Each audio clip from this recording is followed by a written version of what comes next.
Frères et sœurs, prenons garde à la parole, aux paroles qui sortent de nos bouches, mes amis. Prenons garde, mes amis. Nous pouvons, sans le savoir, sans se rendre compte, lier nos âmes à la parole, à la déclaration qui sort de nos bouches. Mes amis, prenons la parole en Nombre 30. Faisons la lecture. Nombre 30. Nous allons commencer la lecture au verset 3. Quand un homme fera un vœu à Yahweh, ou aura juré par serment. Ici, nous sommes sous la loi. N'oublions pas que nous sommes sous la loi. La parole dit, je recommence, la parole dit au verset 3, quand un homme fera un vœu à Yahweh, ou aura juré par serment pour lier son âme par un vœu. Nous apprenons ici que quand on fait un vœu à Yahweh, on lie son âme à ce vœu qu'on vient de faire au Seigneur. Et il dit, il ne violera pas sa parole. On vient de déclarer des paroles au Seigneur. On dit au Seigneur, je veux faire telle chose pour toi. Le Seigneur dit, il ne violera pas sa parole. Il dit, il fera selon tout ce qui est sorti de sa bouche. Déjà, le Seigneur pose les bases. Il dit, quand tu déclares des paroles, tu lui fais un vœu. Il dit que tout ce qui sort de ta bouche est considéré comme acquis. Tu dois le faire. Ton âme est liée à tout ce qui est sorti de ta bouche. Toi qui es un homme. N'oublions pas, là on parle de l'homme.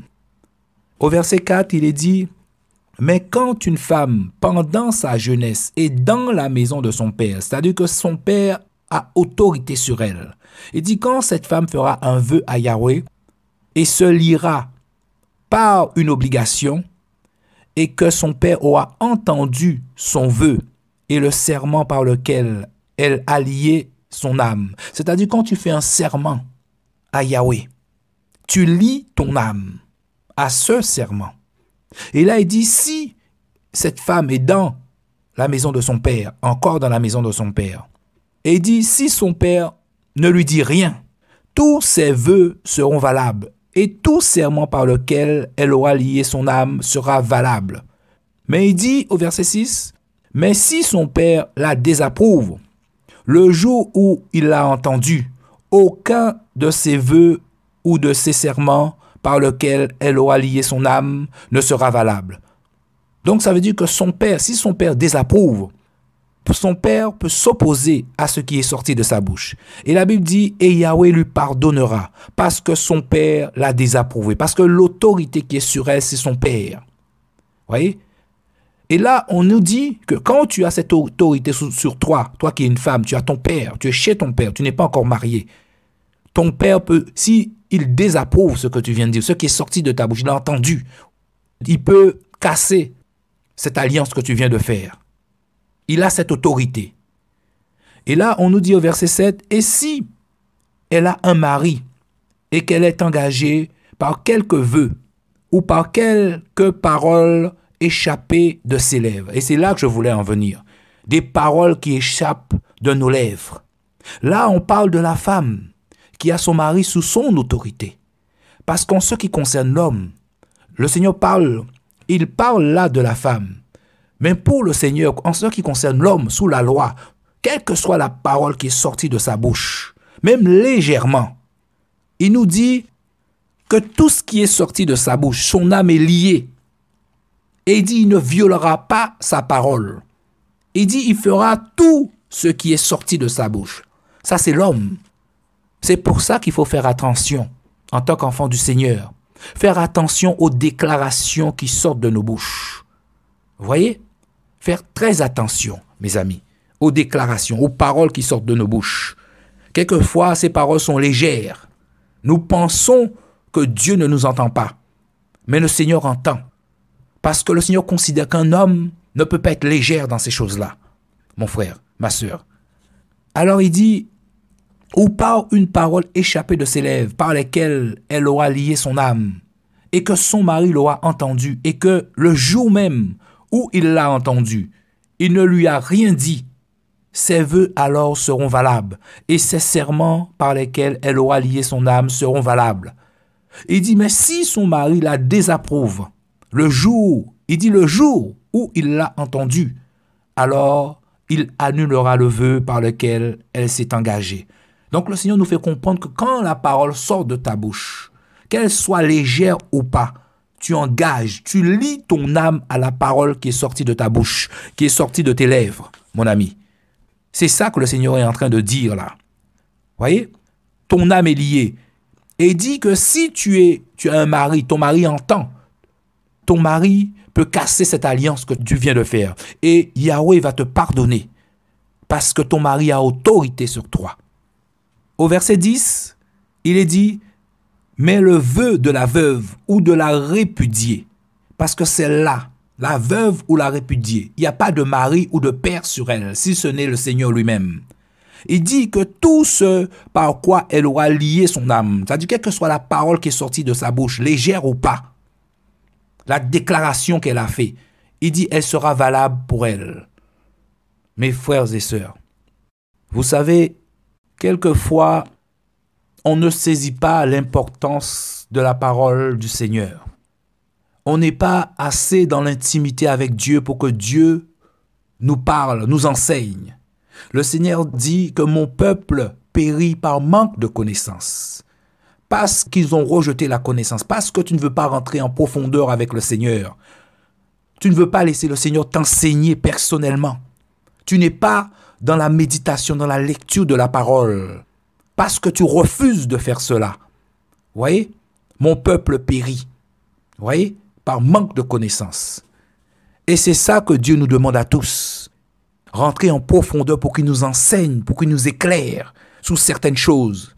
Parce que sans le vouloir, on peut faire des choses, mon ami, qui est presque irrémédiable. Et si on prend Jacques, mes amis, Jacques, chapitre 1, on commence par le verset 19. Qu'est-ce qu'il est dit? Ainsi, mes frères bien-aimés, que tout homme soit prompt à écouter, lent à parler et lent à la colère.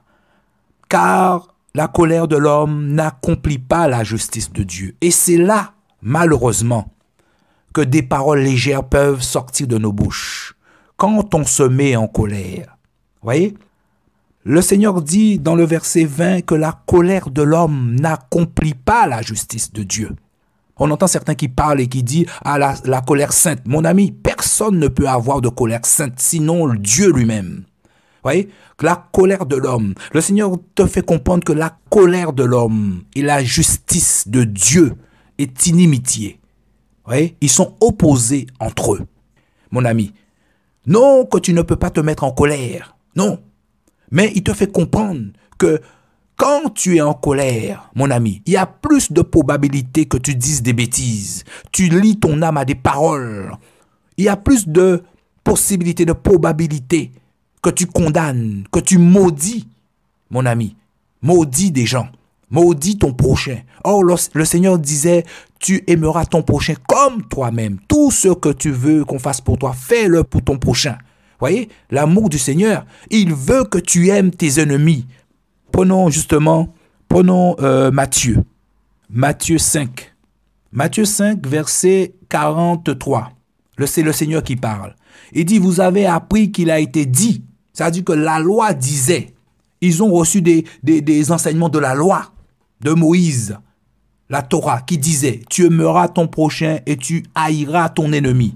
Mais Jésus, sous la grâce, te dit, mais moi je vous dis, aimez vos ennemis, bénissez ceux qui vous maudissent. Vous voyez mes amis, faites du bien à ceux qui vous haïssent et priez pour ceux qui vous maltraitent et qui vous persécutent. Voyez mes amis, c'est ça que Dieu te dit, afin que vous soyez les fils de votre Père qui est dans les cieux. Voyez, car il fait lever son soleil sur les méchants et sur les bons, et il envoie la pluie sur les justes et sur les injustes. Dieu aime le méchant autant que le bon, mon ami, autant que le bon. Il dit qu'il ne veut pas que le méchant meure, mais que tous parviennent à la vérité, à la connaissance de la vérité. Il ne prend pas plaisir à la mort du méchant, mais il veut que le méchant se détourne de ses voies, mon ami.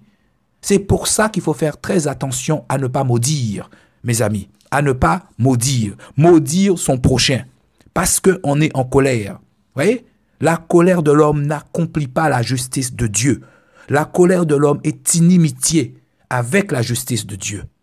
Donc, sous la loi, on pouvait manifestement maudire. Vous voyez? On pouvait demander du mal à son prochain. Vous voyez? On pouvait jurer par serment, lier son âme à des choses sous la loi. On a vu dans Nombre 30, il me semble. Oui, Nombre 30, on a vu.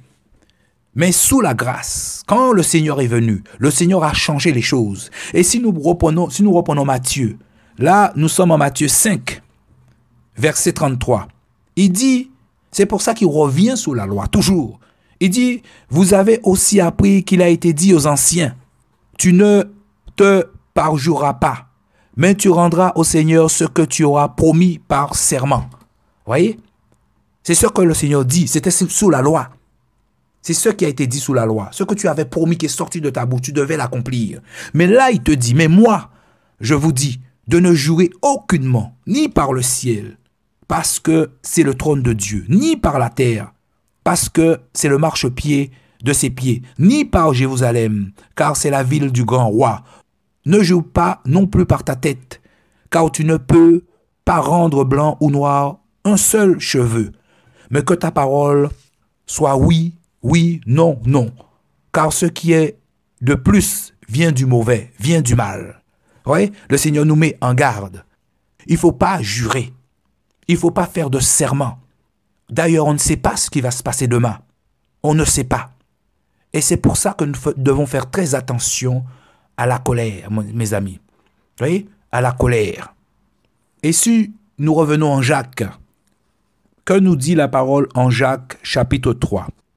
Nous allons commencer par le verset 8. Mais aucun homme ne peut dompter sa langue. C'est un mal qu'on ne peut réprimer. Elle est pleine d'un venin mortel. Vous voyez? Ce qui peut sortir de la langue. Vous voyez? Le Seigneur dit c'est l'abondance du cœur que la bouche parle.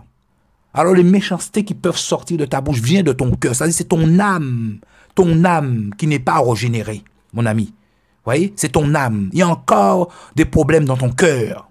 Il dit c'est du cœur que viennent les mauvaises choses. La fornication, l'impudicité, la désobéissance à la loi du Seigneur. C'est de ton cœur. C'est pour ça qu'il dit protège ton cœur plus que tout. Plus que tout.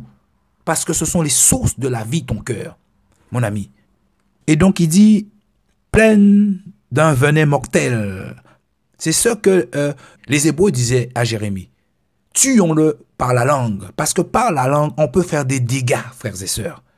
Or, le Seigneur nous dit d'aimer ton prochain comme toi-même. N'oublions jamais ce deuxième commandement qui est semblable au premier. Aimer ton prochain comme toi-même. Parce que celui qui aime son prochain ne peut pas faire du mal à son prochain. Celui qui aime son prochain ne peut pas demander la mort, ne peut pas demander du mal pour son prochain, mes frères et sœurs. N'oublions jamais cela. Parce que si c'est le cas, mon ami, ça voudrait dire, mon ami, qu'il y a un problème dans ton cœur. Ça veut dire que tu n'es pas de Dieu, mon frère, ma sœur. Parce que Dieu te dit d'aimer ton prochain. Toi, tu demandes à Dieu de lui faire du mal. Donc, tu n'es pas frère, tu n'es pas sœur, tu n'es pas de Dieu, mon ami. Quel que soit ce que tu peux dire, tu n'es pas de Dieu, mon ami. Reprenons au verset 8. Il dit, mais aucun homme ne peut dompter la langue. C'est un mal qu'on ne peut réprimer. Elle est pleine d'un venin mortel. Car par elle, verset 9, nous bénissons Dieu notre Père, et par elle, nous maudissons les hommes faits à la ressemblance de Dieu. De la même bouche, verset 10, sortent la bénédiction et la malédiction. Il ne faut pas qu'il en soit ainsi, mes frères. Vous voyez, mes amis, Jacques nous dit qu'il ne faut pas que la malédiction sorte de ta bouche, mon frère, ma sœur. On ne peut pas demander le mal pour quelqu'un. Parce que le Seigneur nous dit d'aimer notre prochain, d'aimer, mon ami, ton ennemi, celui qui veut te faire du mal, de le bénir, s'il te maudit, de le bénir. Mon frère, c'est ça que Dieu te dit. Donc si tu fais le contraire, c'est ça qu'on appelle l'iniquité, la désobéissance, le mépris de la loi. mon frère, ma sœur. Il faut bien que tu comprennes ces choses. Parce que Dieu te voit, Dieu te regarde. Alors si quelqu'un t'embarque, mon ami, à maudire quelqu'un, mon frère, ma sœur, mon ami, c'est pas l'évangile de Jésus-Christ, mon frère. Tu te trompes, c'est pour ça qu'il ne faut pas s'attacher aux hommes, à ce que disent les hommes. Il faut rentrer dans la parole pour que le Seigneur t'enseigne. C'est l'onction que toi tu as reçue qui doit t'enseigner. Il doit t'enseigner ces choses, mon frère. Mais il faut passer du temps avec lui, mon frère. Prenons une autre parole. Donc ici, là, Jacques nous dit, de la même bouche ne doivent pas sortir la malédiction et la bénédiction. Nous sommes là pour hériter de la bénédiction. Donc, il n'y a que la bénédiction qui doit sortir de nos bouches, mes frères et sœurs. Quelle que soit ta situation, ce que quelqu'un t'a fait, c'est la bénédiction. Le Seigneur disait, si tu ne pardonnes pas de tout ton cœur, ton Père, Dieu qui est aux cieux, ne te pardonnera pas non plus. Parce que Dieu a quitté son trône. Il est venu mourir à la croix, prendre ta place à la croix. Tu méritais la mort, mon frère, ma sœur. Il est venu mourir à la croix. Il t'a pardonné par cet acte. Voyez, l'Holocauste, l'agneau de Dieu qui ôte le péché du monde. Donc, il t'a pardonné. Si tu n'as pas compris l'œuvre de la croix, c'est le pardon de Dieu. Il a tellement aimé le monde qu'il a donné son fils. C'est-à-dire qu'il a donné l'agneau de Dieu pour être immolé à la croix, pour te pardonner. Parce que sans effusion de sang, il n'y a pas de pardon de péché, mon frère. Donc, tu dois pardonner tes ennemis. Tu dois pardonner ta femme, ton mari. Tu dois pardonner. Voyez? Quitte à t'éloigner, mais dans ton cœur, tu dois demander au Seigneur de te donner le pardon. Parce que c'est Dieu qui accorde le pardon, mon frère, ma sœur. Tu ne dois pas maudire, tu ne dois pas demander la mort de quelqu'un, le mal pour quelqu'un, mon frère, ma sœur. Prenons Éphésiens. Éphésiens 4 à partir du verset 26. Que nous dit la parole du Seigneur? Éphésiens 4, verset 26. Si vous vous mettez en colère, dans une autre version, on dit « mettez-vous en colère ». Comprenez bien, Dieu ne nous demande pas de nous mettre en colère. Vous savez, des fois qu'on traduit la parole littéralement, mot à mot, mes amis, qu'on traduit, des fois la pensée de l'auteur n'est pas transmise. Voyez? C'est moi, je suis créole, je suis guadeloupéen. Quand je dis, par exemple, je prends un exemple. Quand je dis « évêque grain diri » ou « quoi fait sac diri », ça c'est une phrase en créole. Ça veut dire avec des grains de riz, on fait des sacs de riz. Mais quand je dis ça, ça n'a rien à voir avec des grains de riz, ni du riz, ni des sacs de riz. Ça veut tout simplement dire, mon ami, avec beaucoup de persévérance, on y arrive. Vous voyez, des fois, quand on traduit mot par mot, la pensée de l'auteur n'y est pas. Là, le Seigneur ne nous demande pas de nous mettre en colère. Vous voyez, la pensée de l'auteur est claire. Il dit, si tu te mets en colère, parce que nous sommes des humains, le Seigneur disait que tu sois lent à la colère, point à écouter, lent à la colère. Mais si, comme tu es un homme, tu n'es pas parfait. Dans ce corps, nous ne sommes pas parfaits. L'esprit est parfait. L'esprit a été créé dans une sainteté parfaite en Christ, en Machia. L'esprit est parfait. Même notre âme n'est pas parfaite. Vous voyez, le Seigneur est en train de changer notre âme. Vous voyez, mes amis, rendre notre âme de plus en plus parfaite, celui qui reste dans sa présence. Et ce corps même, c'est le corps du péché qui va être détruit. Donc, nous ne sommes pas des êtres parfaits. Et donc, le Seigneur dit, si, donc nous sommes sujettes à la colère, mon ami. Tu es sujette à la colère. Ça veut dire que certaines situations, tu peux t'emporter. Tu peux t'irriter, t'emporter, mon frère. Et il dit, si ce cas-là arrive, vous voyez, si, c'est ça la pensée de l'auteur. Vous voyez, si vous vous mettez en colère, il dit, ne péchez pas, que le soleil ne se couche pas sous votre colère. Parce que quand tu es en colère, c'est là tu déclares des paroles qu'il ne faut pas déclarer. Beaucoup de personnes ont lié leur âme parce qu'un homme les avait fait souffrir, parce qu'une femme les avait fait souffrir. Et en disant qu'ils ne veulent plus avoir de femme, ils ne veulent plus avoir d'homme. Et aujourd'hui, ils sont seuls. Non que c'est la volonté de Dieu, mais parce que leur âme a été liée à la parole qui est sortie de leur bouche. Voyez? C'est pour ça qu'il faut faire très attention à la parole qui sort de ta bouche. Qu'elle soit légère. Au contraire, si elle est légère, c'est encore pire. Qu'elle soit légère ou non. Faites très attention. Le Seigneur dit ne jouez pas rien du tout. Mon ami, que tes paroles soient oui, oui ou non, non. Mon ami, il dit le reste vient du malin. Et donc il dit si vous vous mettez en colère, ne péchez pas. Que le soleil ne se couche pas sous votre colère. Il dit ne donnez pas une occasion d'agir au diable. Vous voyez? Parce que le diable te pousse à la colère. Et quand tu es en colère, c'est là qu'il s'empare de toi. Vous voyez? Il s'empare de toi, mon ami.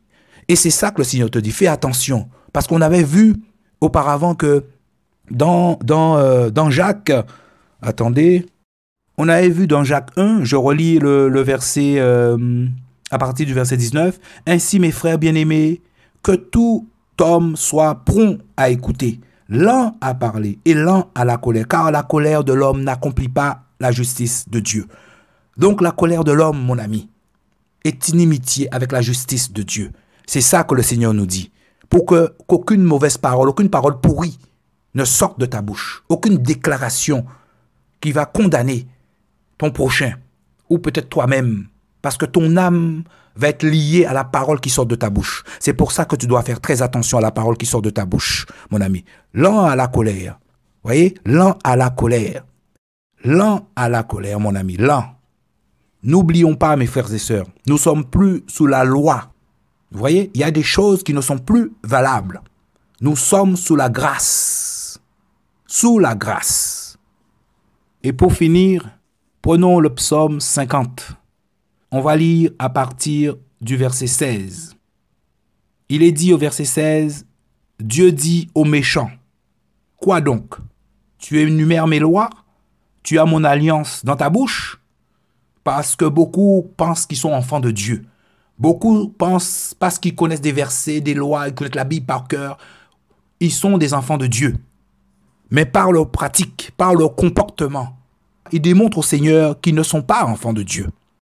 Donc je reprends au verset 16. « Dieu dit aux méchants, quoi donc? Tu énumères mes lois?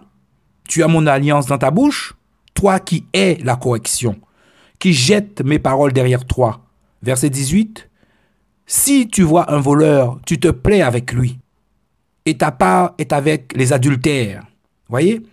Tu livres ta bouche au mal, et ta langue est un tissu de tromperie.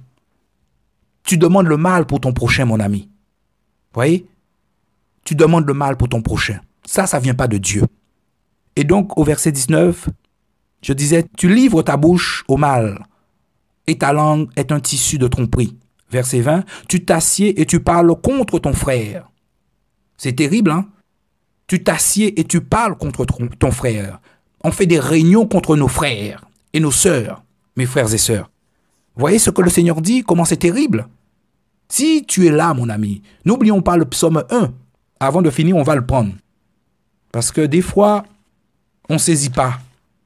On va prendre le psaume 1. Que nous dit le psaume 1? Béni est l'homme qui ne marche pas selon le conseil des méchants. Et c'est de ça qu'on est en train de parler au psaume 50, le méchant. Et qui ne s'arrête pas sous la voie des pécheurs. Et qui ne s'assied pas dans l'assemblée des moqueurs. Parce que quand tu marches avec ceux qui demandent le mal pour les autres, tu marches avec les méchants, mon ami. Parce que Dieu ne dit pas de demander le mal pour son prochain. Et une fois que tu marches, mon ami, avec le méchant, automatiquement tu vas t'arrêter. Mon ami, tu vas t'arrêter avec lui, tu vas t'asseoir avec lui. C'est ça que nous dit la parole. Et qui ne s'assied pas dans l'assemblée des moqueurs. Donc tu deviens un moqueur, toi-même tu deviens un méchant. Parce que tu t'es arrêté, tu t'es assis. Vous voyez? Tu vois mon ami? Tu t'es assis parce que tu marches avec le méchant. La mauvaise compagnie corrompt les bonnes mœurs. Vous voyez mes amis? Tu marches avec le méchant, ceux qui demandent du mal pour son prochain. Mon ami, un moment, tu vas t'asseoir avec eux. Tu vas commencer à discuter avec eux. Et tu vas commencer à te moquer des autres aussi. Et le Seigneur dit, béni l'homme qui ne fait pas toutes ces choses. Béni est l'homme qui ne marche pas selon le conseil des méchants. Et qui ne s'arrête pas sous la voie des pécheurs. Et qui ne s'assied pas dans l'assemblée des moqueurs. Mais qui prend plaisir dans la loi de Yahweh. Qui médite sa loi jour et nuit, mon ami. Jour et nuit. Pourquoi? Parce que c'est là que le Seigneur va t'enseigner. C'est là que le Seigneur va te donner le discernement pour voir ce qui est bon, ce qui est juste, mon ami. Revenons au psaume 50. On était où? Au verset 19, on va reprendre tout. Dieu dit aux méchants, parce que le méchant c'est un moqueur. Le méchant demande du mal pour son prochain. C'est ça le méchant. Vous voyez? Tu aimeras ton prochain comme toi-même. Mais lui, il fait le contraire. Il demande du mal. Il ne prie pas pour le méchant. Il ne bénit pas ceux qui le maudissent. Et alors que c'est ça que Dieu nous dit de faire. Il ne fait pas du bien à ceux qui veulent lui faire du mal. mon frère, ma soeur. C'est ça le méchant. Dieu dit au méchant, quoi donc? Tu énumères mes lois, tu connais toutes mes lois, tu peux sortir des versets à tort et à travers. Tu as mon alliance dans ta bouche. Tu connais l'alliance du Seigneur. C'est encore plus grave. Au verset 17, toi qui hais la correction et qui jettes mes paroles derrière toi, si tu vois un voleur, tu te plais avec lui. Et ta part est avec les adultères. Ah, c'est un homme de Dieu, c'est une femme de Dieu. Il est adultère, elle est adultriste. C'est un agent du diable. C'est pas un enfant de Dieu, mon frère, ma soeur. Non. Si tu vois un voleur, tu te plais avec lui. Et ta part est avec les adultères. Tu livres ta bouche au mal, tu demandes le mal pour ton prochain. Et ta langue est un tissu de tromperie. Le mensonge qui sort de ta bouche. Tu t'assieds et tu parles contre ton frère. Tu couvres d'opprobre le fils de ta mère. Tu as fait ces choses-là et je me suis tu. Parce que le Seigneur est en train de nous dire, quand tu fais ça, le Seigneur a son temps. Vous voyez? Il a son temps pour agir. Il dit, je me suis tu. Pendant que tu fais ça, je me suis tu. Tu vois? Je me suis tu. Ecclésiaste nous disait, parce que la sentence pour le mal n'est pas immédiate. Tu vois? Dieu ne te frappe pas tout de suite. Il dit, le cœur de l'homme se remplit de ténèbres. Tu continues en profondeur dans les ténèbres, mon ami. Vous voyez? Et là, le Seigneur dit, parce que tu fais toutes ces choses. Verset 21, tu as fait toutes ces choses. Vous voyez? Tu demandes le mal pour ton prochain. Pourtant, tu connais la loi. Tu demandes le mal pour ton prochain. Tu es assis avec les voleurs, avec les fornicateurs. Et il dit, parce que tu as fait, tu parles contre ton frère. Et parce que tu as fait toutes ces choses-là, je me suis tu. Tu as estimé, tu as pensé, tu imagines que j'étais vraiment comme toi. Je vais te reprendre et tout mettre sous tes yeux. Vous voyez? C'est l'heure. Le Seigneur va révéler les choses qu'il y avait dans ton cœur, mon ami. C'est ça, le mal qu'il y a dans ton cœur. Il va le révéler, mon frère, ma soeur. Il va le mettre devant tous. Et on verra ta véritable nature. C'est ça que le Seigneur dit là. Vous voyez? Ta véritable nature. Tu as la nature du méchant. Le méchant est ton maître. Le méchant est ton guide. Tu n'es pas de Dieu, mon ami. Tu n'es pas de Dieu. Quel que soit ce qui peut sortir de ta bouche. Tu peux connaître toutes les lois. Mais tu fais partie du méchant, mon ami. Tu fais partie du méchant. Et le Seigneur te dit, il va te reprendre. Il va te reprendre. Alors, mes amis, fuyons ces choses. Ce n'est pas l'évangile du Seigneur. Yeshua n'est pas dedans. Jésus n'est pas là. La loi du Seigneur est claire. Tu aimeras ton prochain comme toi-même. Si tu as un problème avec ton ennemi, avec ton prochain, tu dois le voir. Mais tu t'assieds pas en compagnie des autres pour raconter des choses sur lui, mon ami. Tu dois aller voir le Seigneur. Tu ne maudis pas ton frère. Tu ne maudis pas ton prochain. Ce n'est pas la loi du Seigneur, mes frères et sœurs.